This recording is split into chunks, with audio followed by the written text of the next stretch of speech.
Hello, welcome. This video here we're going to just quickly explain the effects manager in the element package. So the effects manager, when it's in the scene, applies universal settings to your elements.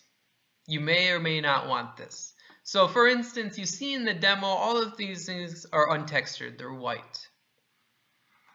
But for anything that I label as wood, I have it applied as a wood texture. And if you hit play, it'll auto-populate with that wood texture. And this with water and ice.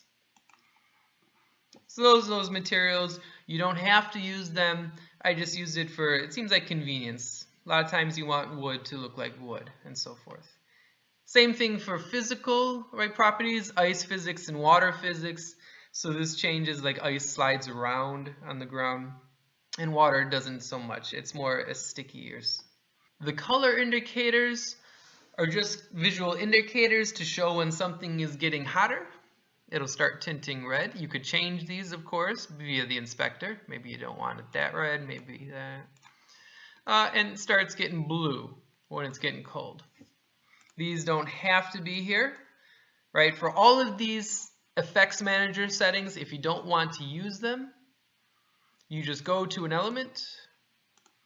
Oops, sorry, I gotta click on the scene thing, right? And then unclick this. So now that fire is not going to use the textures.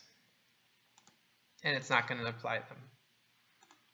Alright, going back to the effects manager, when this is in the scene, you can also say you want all of your objects to use triggers. You don't want to configure them manually, you just want them to auto default to this. Or likewise, you can do colliders and they'll auto default to colliders.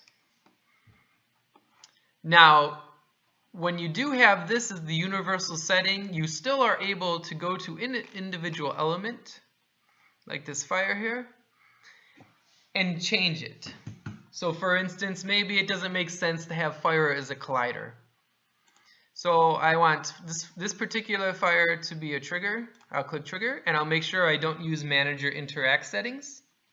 So this has its own unique settings, and this fire is a trigger. Lastly, but not least here, this is just the fire prefab that I made. So it's the effect of the fire when things catch on fire. This takes a game object. You just have to put some particles or find a game object of fire, and this is what gets instantiated into the scene whenever something catches a blaze. Okay, thank you for your time. That's the effects manager explained.